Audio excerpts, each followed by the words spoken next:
Hi everyone, welcome back to Costume Co. I am so excited. I've been talking about this for weeks now that I finally have my guest Carlos Rosario here.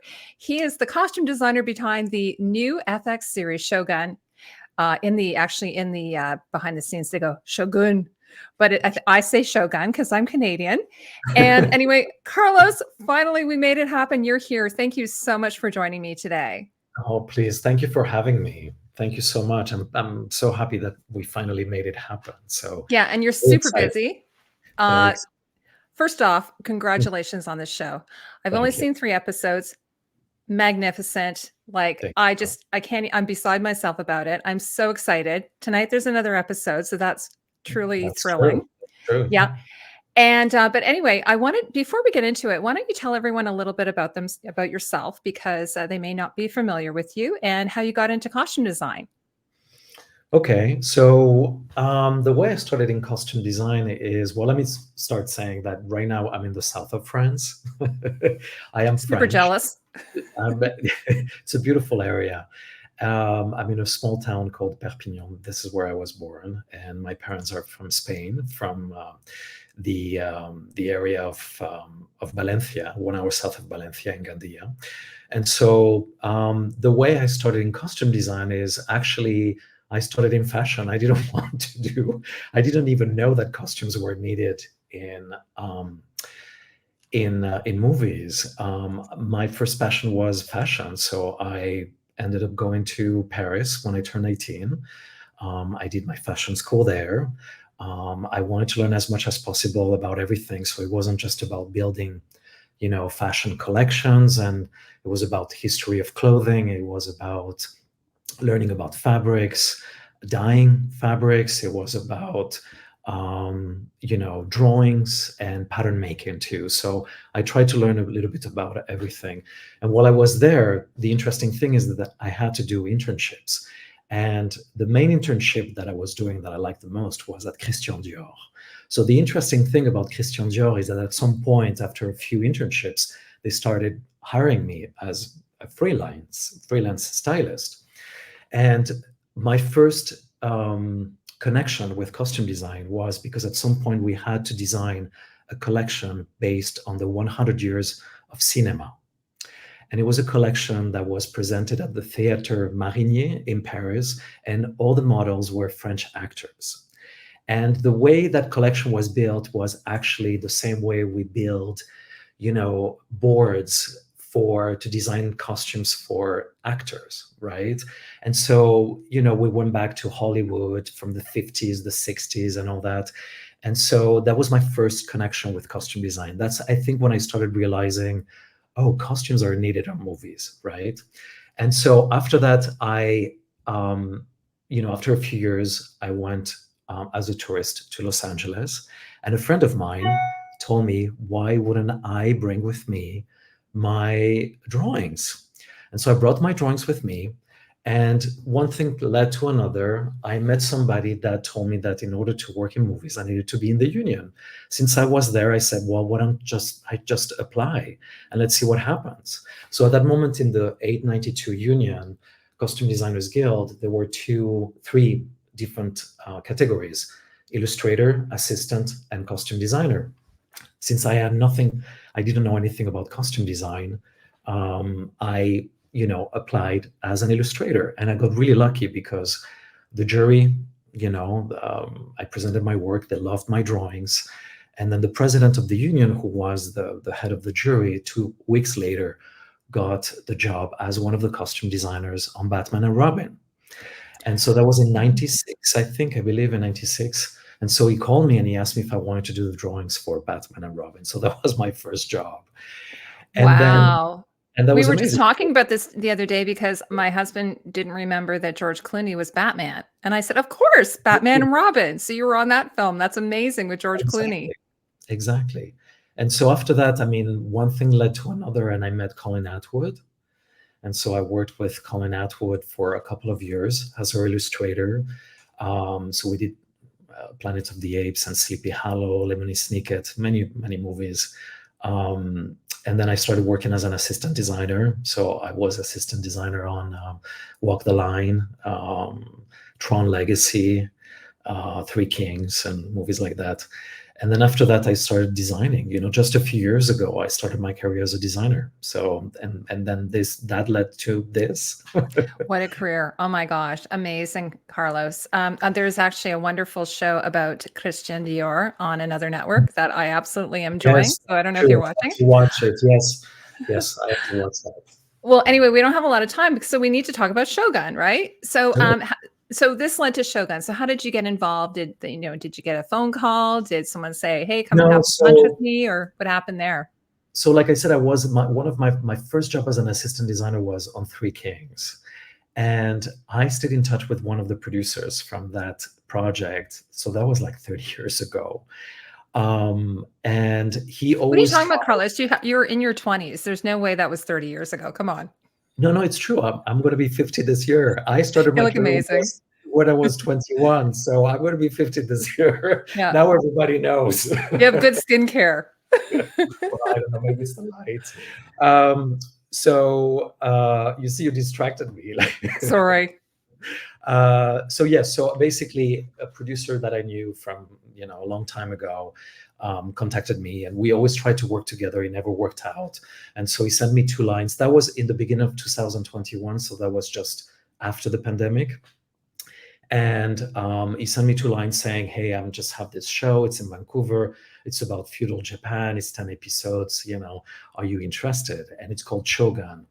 And so at that moment, I didn't click, right? The Shōgun thing didn't click, but I thought it was interesting that it was in Japan and in 1600. And so when I told my parents, they got so excited about Shōgun. I've never seen them that excited that I was like, oh, wait, so I need to go and see what this is about. And when I started looking at some images of the miniseries from the 80s, it just all came back to me. I was very young, but I remember specifically certain images from that show. And somehow when you're a kid, it really impacts you. So I decided to really look into it, ask for the first script, and go through my first interview, my first of my 3 interviews with them before getting the job. Yeah, so that was my next question for you. So you had forgotten sort of about maybe your parents had watched the show, I guess, when you were very little. I'm a little bit older than you, so I was on the floor, watching with my parents while they were watching it. It was pretty violent though for a young person to be watching at the time. But so after reading the script, did you then go and watch this series, or did you just say, okay, I don't want that to influence me? Yeah, so I mean, I did watch a little bit of it, yes, but I didn't want to be too influenced by it. And also in the 80s, it's such a different aesthetic. I knew this show was going to be very different. Hmm. It's really my head. I never thought when I started having this kind of images of what the show should look like, it really had nothing to do with the one from the 80s. So I did watch a couple of scenes, and what we did in the beginning with my assistants is that we created sort of like a folder with the looks of all those characters throughout the different episodes of that miniseries, so we could not get inspired by the style of it, but sort of take that as a reference of what type of clothing they were wearing in those different locations. If it was a Dofukui, if it was Tatsukis, if it was Sodenashi, things like that. So it was more about understanding, oh, this is a different location. What is this character? What was he wearing then, right? So it gave me a little bit of guidance because it's the Japanese clothing seems very simple, but it's very complex and very complicated. And so that gave me a little bit of guidance. And that's the only reason why, I had those references from that show. Hmm. And did you also read the James Clavell book? So no, I didn't read it. Again, because it might have And kind of complicated things in your brain. yes, it was the intention in the beginning to read it. But then I remembered, well, first of all, I got caught with all the work that I had to do. But then I remember that I designed a few years ago a movie called The Girl in the Spider Web. And there was a book, it was based on a book. And I started reading the book.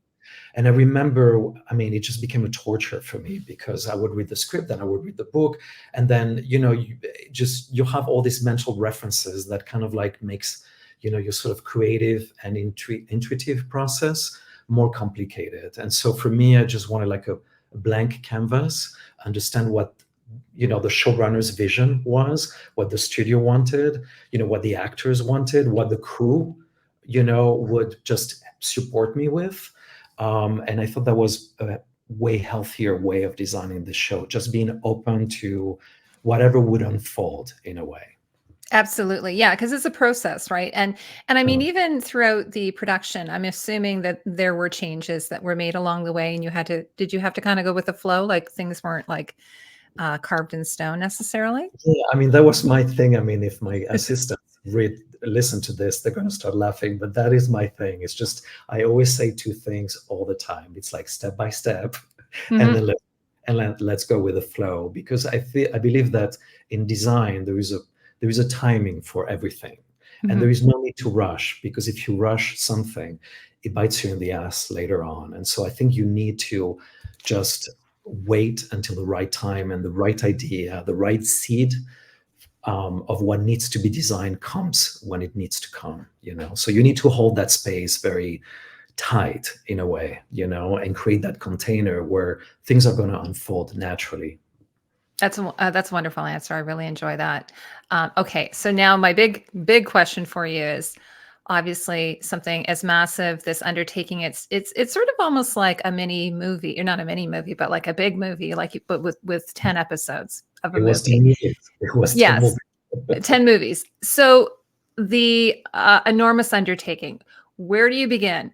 Like, like what did you do first? So, Let's just start there. so I mean, research. I mean, really research, and research was really what guided us from the beginning to the end.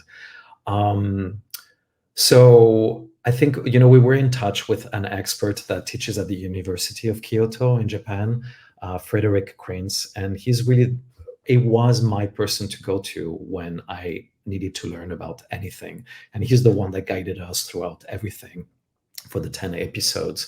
So the interesting thing is that we started studying the paintings, because at the end of the day, I didn't want to go back to take the Japanese movies as a reference, because that was the vision of the costume designer that was designing the costumes for that show. It was the vision of the director. I didn't want to go through a filter. I wanted to go straight to the point. And so he helped us understand the paintings of that period, of the Sengoku period, and the patterns, the colors, the placement also of all the different characters, the layerings, and all that really helped us to understand what we needed to do in terms of the costumes. So that was the first step.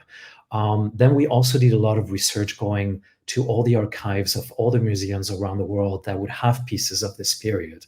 And of course, we bought many, many books about armors, about, uchikakes, but also about the symbolism of the patterns that were, uh, printed, hand painted on the fabrics, right? And so it was very important for us to do as much research as possible in order to understand the language of the clothing of that period. So basically, that was the first step, knowing that period, right? And so that was really the most important thing. And when I met with Justin Mark, our showrunner, for my 3 interviews, the thing that kept coming back to me all the time was that he wanted the show to be as accurate as possible. And so that was the first step towards before everything else. Yeah, I was going to actually ask you this. So, how much direction did you take from the showrunners? So you sort of, I know you were talking about, you did mood boards, many mood boards, lots of research. So, did you have a lot of meetings? Like, how did that all work out? Yeah, so what we did is that for the first, we had about 5 months of prep.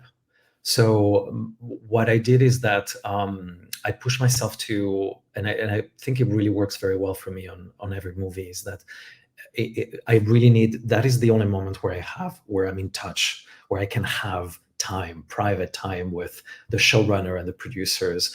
I knew that this was going to be huge, and I knew that when you start 10 episodes, it's nonstop. There is no way there to, even have a 5-minute conversation with anybody. I knew that we would be on our own. So that those Okay. 5 months were precious. So what we did is that I forced myself to have with him, and our lead producer at McDonald, meetings one or two meetings every week for 5 months. And every meeting, I would force myself to have all these keynotes, presentations, boards about, I would say, okay, next week is going to be about Mariko.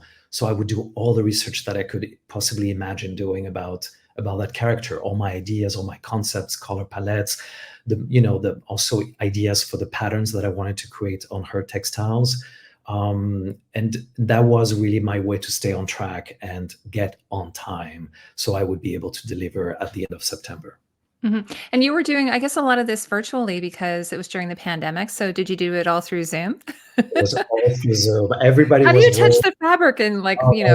or did Everybody. you have to mail some samples? Like, how did that all work? So, well, at that stage, it was no, they were coming sometimes when we had to do show and tells and presentations. They Okay. would come to the office, but it was mostly Zooms. I mean, at that moment, my actors came at the last minute. It was all Zoom. And even though it was post-pandemic, we did everything, the entire show for like 16 months with the masks and even sometimes with the shield. Crazy. So it wasn't, that part wasn't fun. Yeah, after doing this, you'll be like, "Hey, man, I did that during a pandemic. I can do anything. I'm Superman." Yeah, exactly.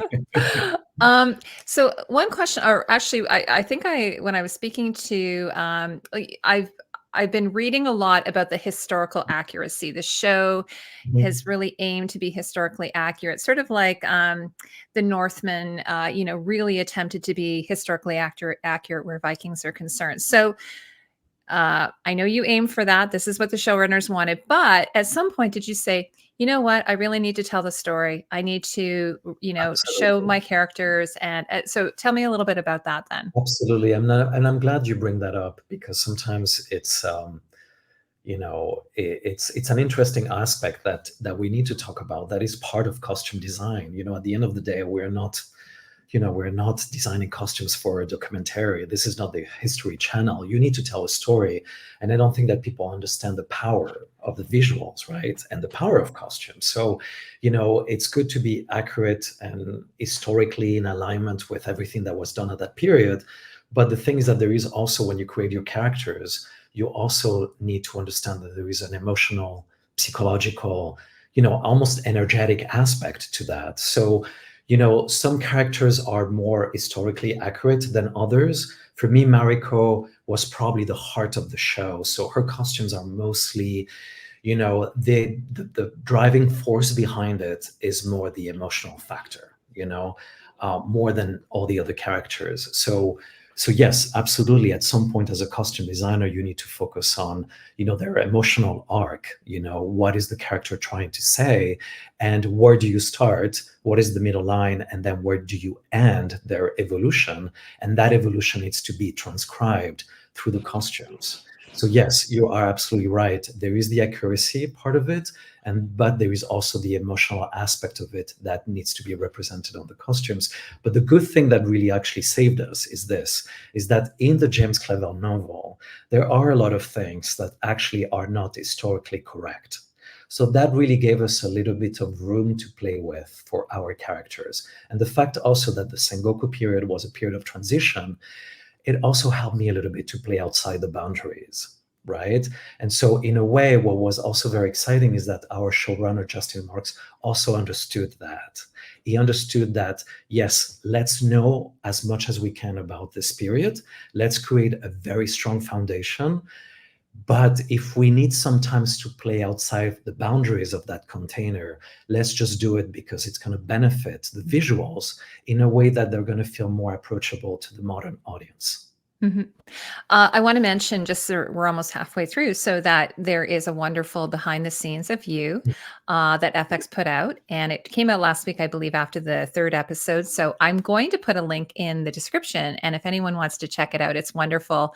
You sounded like you had a bit of a cold at that point. I felt really bad for you, or you've been, forced to Oh, talk. please. let me just tell you, they always do those interviews like at the last minute after 16 months of working like 20 hours a day, 7 days a week. And at that moment, I mean, I had literally 3 neurons left in my brain, and I was so tired. You know So what? You carried it off. You were amazing. thank I you. was like super rock star. Also, I love that you did the tour of the behind the scenes. Get to go into the wardrobe, get a sneak peek because oftentimes viewers don't get to see those things, and I love that. I find sometimes these behind the scenes tend to be super tightly curated, like very close, tight Yeah, shots and yeah, so on. yeah, But you kind of were like, come in and see what magic absolutely. we're creating. Yeah, absolutely. And I think it's a good way to give credit to the people that really executed everything, Hmm. and I think in my crew, I can tell you that this was by far the best crew I've ever worked with. And each one of them, they are costume designers on their own, they're true talented artists. And I'm glad that FX allow them to shine, And of course, we didn't see the extent of, my entire crew, but I think by seeing just a couple of people, those people were a little bit the ambassadors, of everybody else in the team, So Yeah, it was very absolutely. exciting to see that. Yeah. Yeah, no, because I know Hiro Sanada had talked about how he wanted, as a producer, because he doesn't oftentimes get to speak out Yeah. as an actor, and he really wanted the fabric to be from Japan. But I love in the video, first off, how he showed about the widths of the fabric, how narrow they are, which is so cool, something I would never know.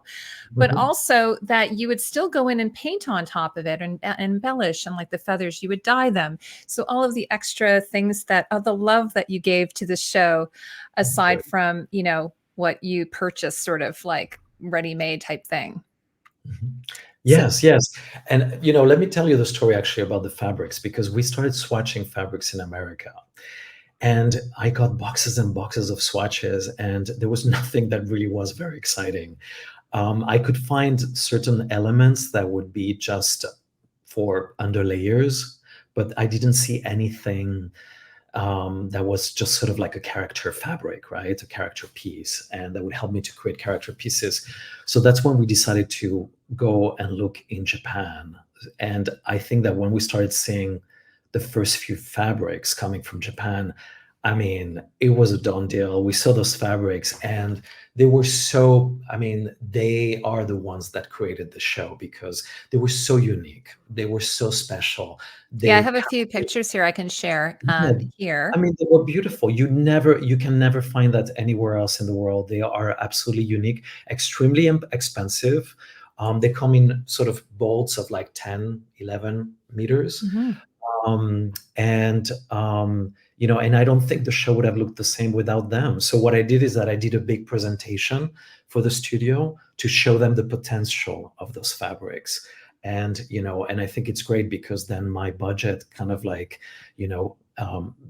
became a little bit more in alignment with that option. And so I'm very grateful that they understood, the need for those fabrics. And from that moment on, I mean, I think we went for that, and they really capture the essence, the energy of Japan. I really think that that really helped me tremendously to design the show. Mhm, and it sounds like you didn't waste any of the fabric either. It got added in. It got like in. It got. You even said you would like put it into the collars, the extra. Yeah, yeah, yeah, yeah, absolutely. No, they were so expensive and they were so special and so beautiful that I wanted to use every single scrap that was left over. And so let me give you an interesting, let me tell you an interesting story. It happens also with Mariko, but I'll tell you with Lady Ochiba. At some point towards a little bit later in the later episodes, um, we had to design a complete new outfit, and it was the end of the day, and I had no time to come up with new ideas. So I went to the workroom, everybody was gone, and I saw under the tables of all my cutter feeders all these boxes of the leftovers of all those beautiful fabrics. And so what I did is like I took those fabrics and I cut them as fans, and I apply them on the uchikake, one of the uchikakes that Lady Ochiba is wearing. And so it was my way not only I thought it was symbolic because Lady Uchiba is the most powerful woman in Osaka at that moment, and I thought it was interesting in a way. Nobody will know, now you know, but nobody will know that actually she's wearing on top of it the fabrics of all the uchikakes, of all the other female characters in the project. And I thought it was a way to just make sure that nothing was, left to the side and wasn't used, right?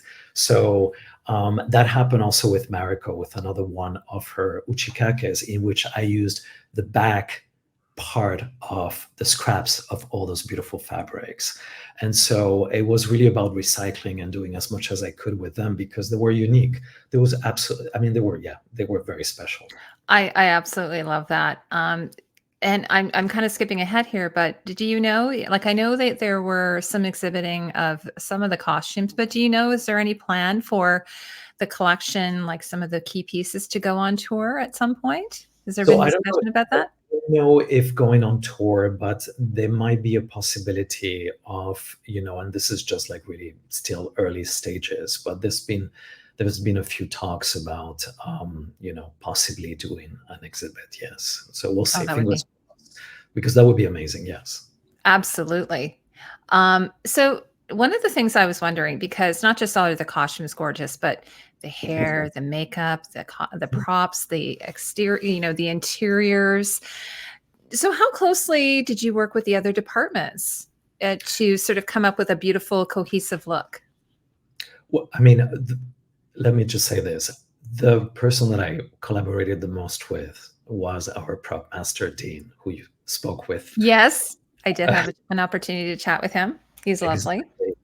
And Dean and I really connected, I have to say. And I think that the fact that we really were in touch constantly for every single character, I think really helped bring to life those characters. I think it's really our discussions, our conversations that really, they were extremely productive. And I feel like I've always been very close friends with the prop masters because I feel like it's always that tiny detail. It's, that's special accessory that the characters are wearing that just give lives to everything, right? And brings the depth to the character. And it's actually that piece that tells the story more than anything else. So to me, it's very important for us to work together in order to bring those characters to life. And Dean is a great collaborator and an extremely talented guy. And then in terms of hair and makeup, it was the same thing. I think, mostly probably with the hairstylist, with Sana, because as she was doing her very architectural and beautiful hairstyles, she most of the time needed sort of cords and pieces of the fabrics of my uchikakes for the back, right? And so I would always keep a little piece for her, and I would create a little square from the fabric of the uchikake to give it to her. So, the hairstyle and the uchikake fabric would be in alignment. So I worked Oh, with her amazing. really hard. And I think Ellen and I mean, we were always in touch, throughout 10 months about the color palette. As a matter of fact, I always had to cross her office to get to mine. So I would always look at her boards and, the paintings and the samples and all that. And that really was perfect because it really, I could see when I see the paintings, I could see that it's also in alignment with the concepts of my character. So it was great. But I think that at the end of the day, before, more than the talk between all of us, I think it's probably more the connection that we had, and I think it's that connection that I also had with my crew that allowed us to achieve what we achieved. And at the end of the day, it's that connection that really makes magic, more than just, handless, mental talks about anything. If you're in alignment, you're in alignment. And I think everybody was working from the same place. Yeah, I love hearing that. Now, speaking of your crew, like how many people were on your team, and how many departments were involved? I mean, you have dyers and cutters and sewers, and so tell me, would you mind sharing a little bit about No, that? no, They no, didn't of get too course. much profile in the behind the scenes, but maybe you can talk a bit about it here. No, absolutely. So we were about, I think, 125 people, Wow. um, only in Vancouver. Yes. And there's not that much room in Vancouver. There's no housing. Well, Where I did mean, everyone live? no, but all my team was from Vancouver. Oh, they were from there. Okay. Yeah, everybody was from Vancouver. And, if you're referring, because I think, there's been this narrative out there that, we brought crew to, to the costume department. But in fact, there was a very big Japanese community in Vancouver. So anybody that was an expert in kimono dressing, or anybody that was in wardrobe already or was a stylist, we brought them on board to help us, and one of my assistants was Japanese too. So definitely it was, a Canadian crew, but, I can say that a lot of my, co-workers were definitely Japanese Japanese descent. So that was really a big influence, not just in our crew, but, in the entire crew, for the show. So in terms of the way I built my crew, and I give that credit to my incredible supervisor, Carol Griffin, is that I was able to work with 3 wonderful assistants. So let me just mention them because they're absolutely amazing. Wonderful. Kenichi Tanaka, who's Japanese but lives in Vancouver, who helped me with all the armors, designing all the armors and doing all the research for the armors, which was done in the first 6 weeks of prep, which was insane. And then Kristen Bond, and Paula Plackey. And the 3 have made everything happen. I would have never achieved what I did without their help. They were the best extension that a costume designer can have. And then I had, let's say, a team of people that were working only for background. So there was Jane Dawson and Corinne Mameli, and, that were in part of organizing the manufacturing of everything that needed to happen for the background and doing all those fittings with their team. Of course, I'm just speaking about mentioning the core team of the background group. Sorry, Carlos, Yeah. let me just stop you for a moment. So how many, I think some of them were digital, but how many background would you have on some days? Like how many people did you have to clothe in some of those big group scenes? I think we might have had between, it could be from 130 to 400, 500, Yeah. So Crazy. it was crazy. And when you know that in terms of armors, you need 2 people to dress, one person in armor, and it takes about 45 minutes to an hour. It takes a lot of people and a lot of time. So the early calls were crazy, So yeah, exactly. So it was a lot of work to dress on that background constantly in harsh conditions. Yeah, Vancouver's very rainy. Exactly. What time of year did you shoot? So we started shooting at the end of September 2021, and we finished shooting in summer of 2022. Yeah. Wow. Okay. Sorry, I interrupted you talking about your crew. Sorry, go ahead. I didn't want you to leave anybody out.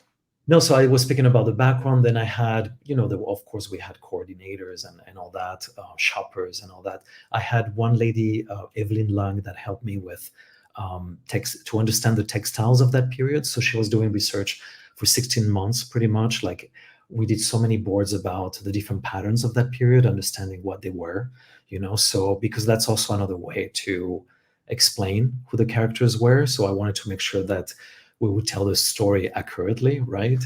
And then I have had an incredible workroom of, I think about 5 cutter feeders, and each one with their own team of seamstresses, and then an incredible team of breakdown artists, textile artists, 2 dyers, and then I had in the back people that were specialty costumers doing all kinds of accessories. And then, of course, then you have all the set people that, we had so many. That team was probably the biggest of our team, dressing everybody every day. Yeah, no, because I think I saw in a behind the scenes. Oh, I think it was actually a video you shared on Instagram. That did you have to have 2 dressers per, like, say, Mariko, for instance? Did you require 2 dressers per actor? Yes, at some point they could do it. The armor definitely was 2 people. For the more regular clothing, I think it could be 1, but it goes way faster when you're 2, for sure. Yes. Did you Um, have a dressing boot camp? I know there's been lots of boot camp discussions on so, the show. so yes, that's a really good question because we did have a lot of people in the team that already knew, but we needed more people to know about it. So what happened is that, well, our experts that lived in Canada, taught the rest of the crew. But at some point, Hiroyuki Sanada brought on board for a few weeks the gentleman that has been dressing him for all his career, and his name is Koga-san. And so that gentleman came for a few weeks, and he's a professional, so he taught everybody. And then also there was a lady, Sueko, that came from Los Angeles that is also an expert, and so she also came a few weeks to kind of teach everybody in the team. But I would say by the second episode, everybody was a professional. I mean, there was no time to be a student. There was no transition. You needed to get it right away and do it. And the fact that they needed to do that every day for so many people, I mean, they got incredible really fast, and by the end, I would say that the Canadians were equally as good as Wow, good everybody. on Canada. It's the maple syrup.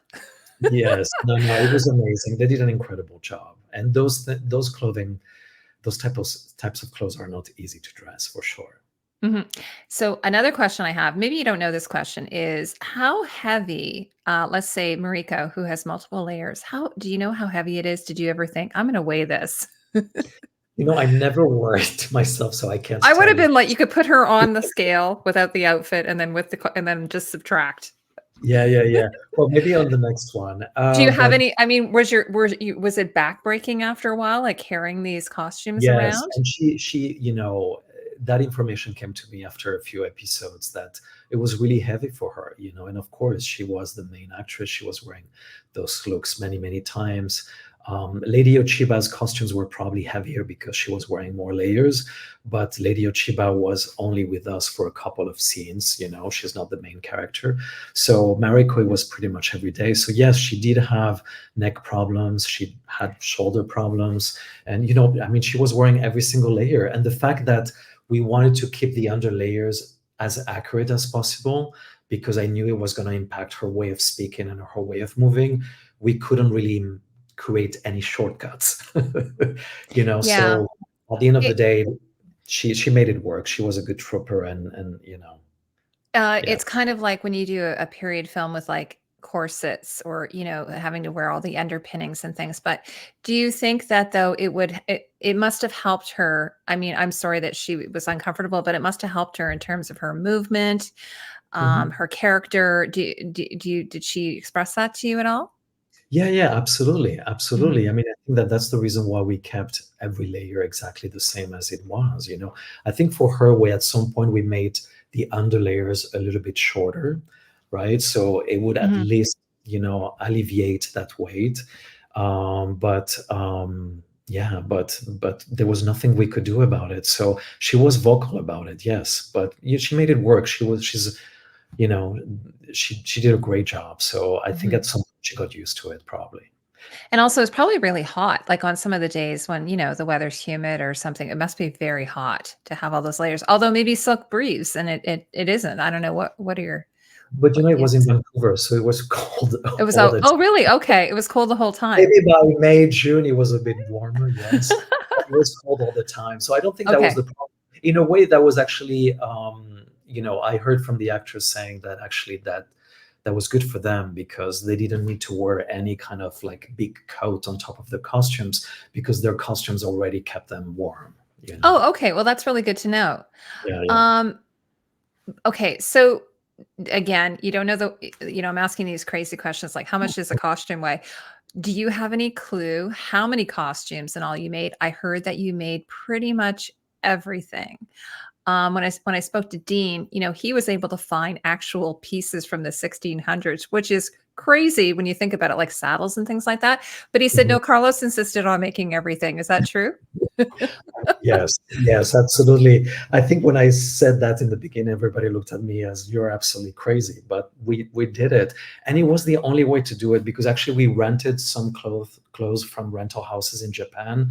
They were not only very expensive, it really wasn't the aesthetic that we wanted. The color palette wasn't right, and so at the end of the day, and they were not in very good condition. So at the end of the day, we put that to the side. I did rent some really good character pieces for the villagers, but otherwise, I thought that if we wanted the show to look the way it looks, and and be very specific about creating the characters appropriately, and also be respectful towards the color palette, and create our own world, we needed to make everything. There was no other way to do it. So so I would say at 90%, 95%, I made everything. But again, for Lady Mariko, for example, her costumes are more psychological, right? They're more emotional. So some pieces are pieces that I found, right? That I altered. So the pattern would be in alignment with the period. For Fuji, also, I found some pieces that used some kind of dye techniques that were very, that were from that period. And I knew that we would never be able to replicate that, to do our own version, or even have the time to do it. So I decided to rent them. Or, for example, for the tea house, Kiku wears a beautiful uchikake, and I fell in love with, the one that actually you see in the clip. Oh, it's That beautiful. just came out. That piece is not really historically accurate, but what is beautiful about it is that for a night scene, it really captures the essence of what I wanted to say, which is the tea house it's about, the courtesans bring in the clients into a world of fantasy, right? Into a world of luxury, into a world of beauty. And so that piece represented energetically what I wanted to say, right? So we tried to make everything, but there were some pieces that I found that were so beautiful that I thought, well, they tell the story and that's all it matters. I wanted to ask you a little bit about before, because we only have a little bit of time left, about the palette. That was something that I'm kind of like really excited as because I've only watched 3 episodes, but we're starting to see the reveal of the different color palettes, and also we have the Mons, right? Like the different family crests. So, do you want to tell me how you came up Yeah. with the palette for that? Go ahead. Sorry. Yeah, so when I read the script for the first time, there were two things that came up to me was colors and textures, and I think that was my driving inspiration for the entire show. The colors specifically because it describes Ishido's army as the Gray Army, and then Toranaga's army as the Brown Army, and it was the same thing in the novel, right? So my thought process, and that's the way I started putting my color palettes together, is that, well, if Ishido's army is gray, that would mean that by extension, the clothes of their leader, their lord, have to be gray, right? So I went for them into like all these metallic silver colors. And because I gave a concept to each one of the lords, that was sort of a very organic concept attached to nature. For him, it was fire and earth. So fire and ash. Ah, yes. Okay, that makes And sense. so that's the reason why we introduce the orange with the gray, right? To give a pop of color. So that was for Ishido. And then for Toranaga, it was the same thing. If he was the leader of the Brown Army, by extension, I thought, well, what is a more elevated color than brown? And I thought, well, it's the coppers, it's Mhm. gold, and I added a little bit of burgundy. Exactly. Yeah. Actually, is obi, and the cords are all dyed in this kind of dark burgundy. And so my idea for him was all about luxury and abundance and to show his power more than, exactly, right? Mhm. More than anybody else. And it was the same thing for all the other lords. And so that's how I created my color palette with the lords. And then after that, with the three big categories that we had, which was the people in the castle, the people in the streets in Osaka, and then the villagers. And for each one of them, I had my own different color palette. Yeah, I know that you said that Kashigi Yabu is one of your favorite or one of your favorite costumes. I know you don't like to pick your darlings or what have you, but the feathers on him were so awesome. I think you said that you based that off of an actual painting. Is that correct, or you based him actually off of an actual character, historical figure?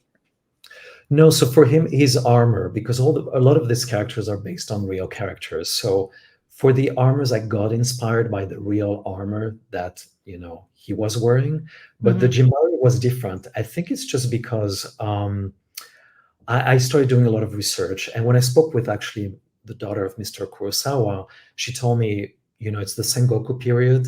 When you design the Jimbaris, you can just get as creative as possible. And I thought, well, you don't have to Sorry, say you that spoke to the twice. daughter of Kurosawa? Yeah, yeah, yeah, yeah, Amazing. yeah. Wow. Yeah, and so she guided me through a couple of things in the beginning, and that was one of the things that I remember, right?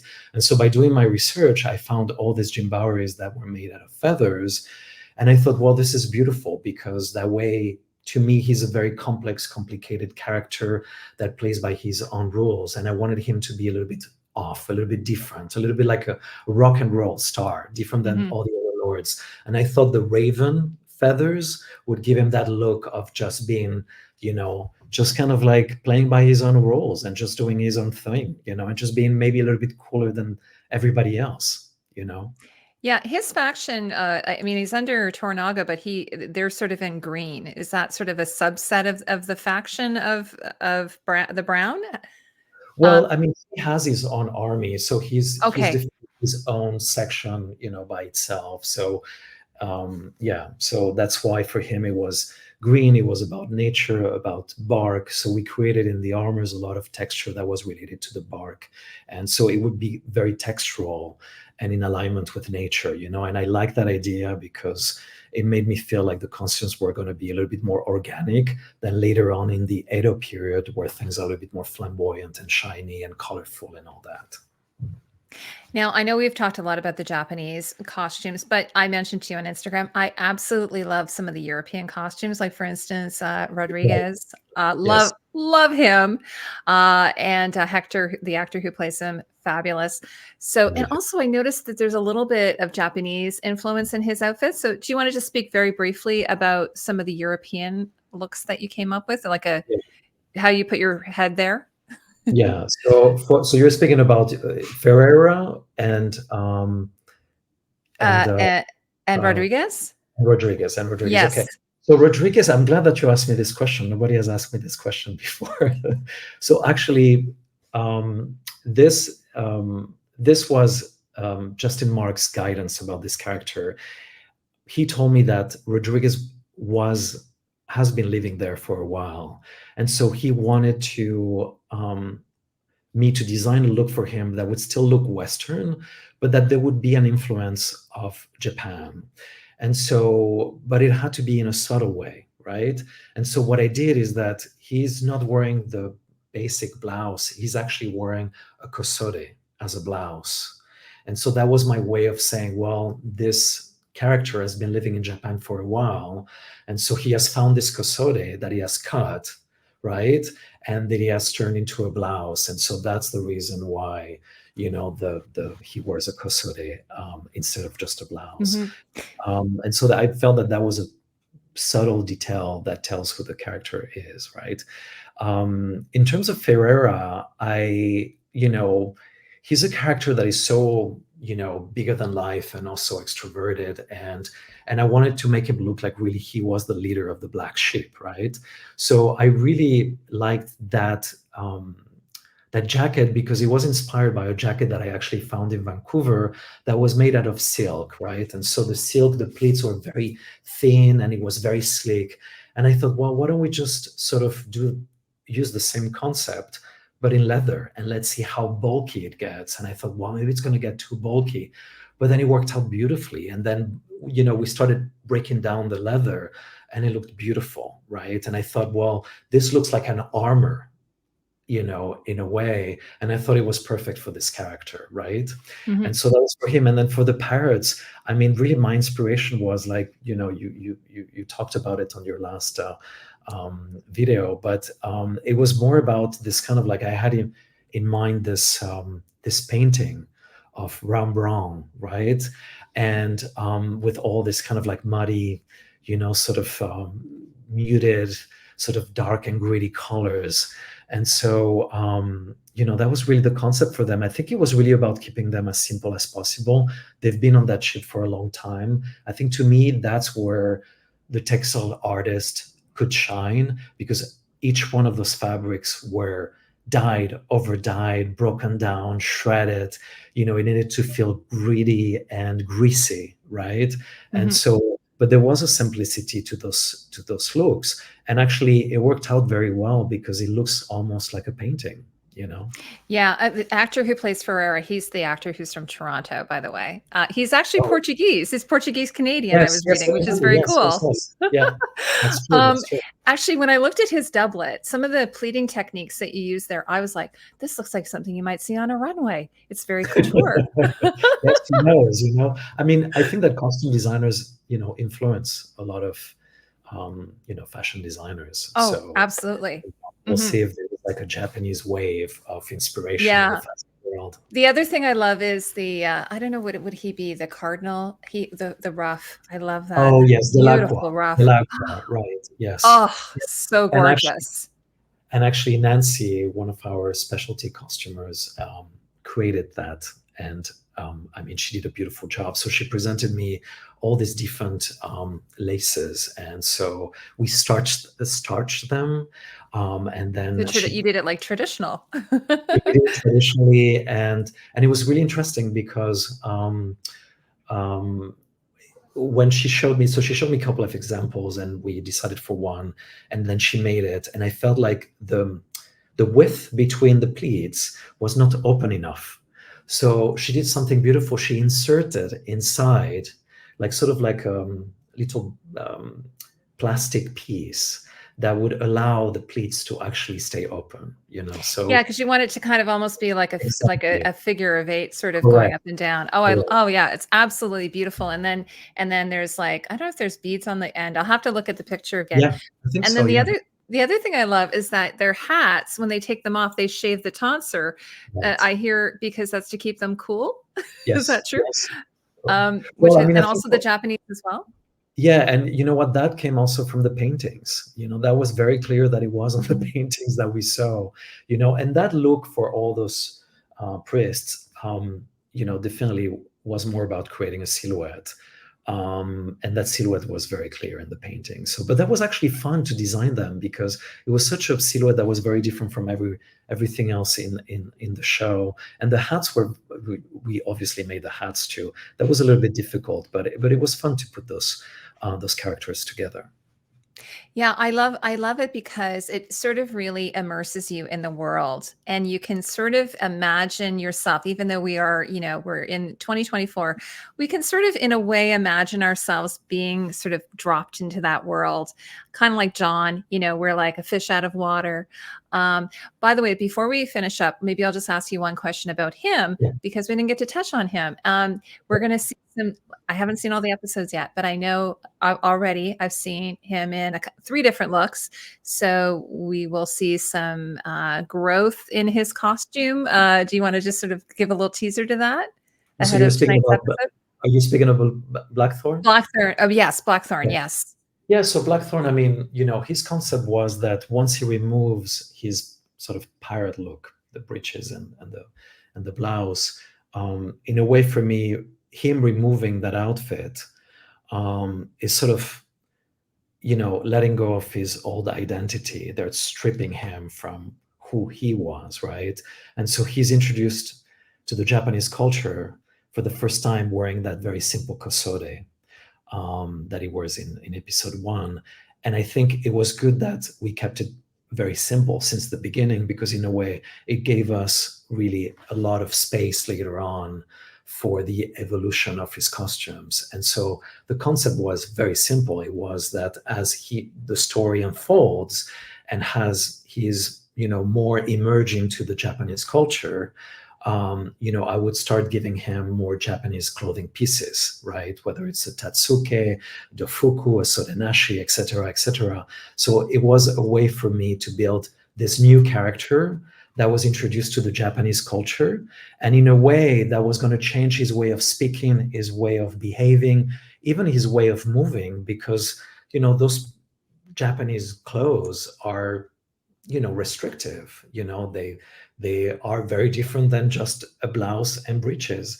So it was important for me to give him more and more layers. So his movements would change, his way of talking would change, but also we would see that slowly he's more introduced into the Japanese culture. And in terms of the color palette, it was very important to keep it very simple, very basic, neutral, muted colors, mostly because in a way, even though he's one of the lead characters, he's powerless in front of all the other characters, right? And so in a way, it was a very healthy way to do it, because that way I could create some contrast between his looks and all the Japanese characters around him. But I didn't want him to draw attention through his color palette and his fabrics. It needed to stay very simple, to always give the impression to the audience that this is a character that is powerless within everything that is unfolding. Well, Carlos, I want to thank you so much. I've kept you. This has been incredible. Thank you so much. I've just loved learning everything about this. I am so excited to watch the rest of the season. Tonight, I'm watching episode 4. Super excited. I'm doing a live stream about it. I'm live streaming every week because I just love this show so much. So I'm doing live streams every Thursday. And I'm listening. Great. Carlos, do you want to say what you're up to now before we let you go? Is there anything you're working on? No, we were in touch, you and I, about this like already 1 year ago. So, and I was on Alien. So we just finished doing some reshoots on the last Alien movie in January. And I think it comes out this summer, right? Oh, that's exciting for you. Exactly. So have you done horror before? Sorry? Have you ever done horror before? Is this your first Yes, I've done with this same director, Fede Alvarez. I've done wonderful. Some of his other movies, and it was also like sort of like horror. So they're very different from Shōgun, but equally as exciting. Well, thank you so much. And for everyone who is watching this, if you have any comments you want to say about the show, what you think of it, what do you think of the costumes, please leave them. And if there's something really cool, I'll forward it to Carlos. Okay. So thanks, everyone. Have a great day and take care now. Bye, all. Thank you, Heidi. Thank you for having me. Thanks so much, Carlos. You're very welcome. Thank you for doing this.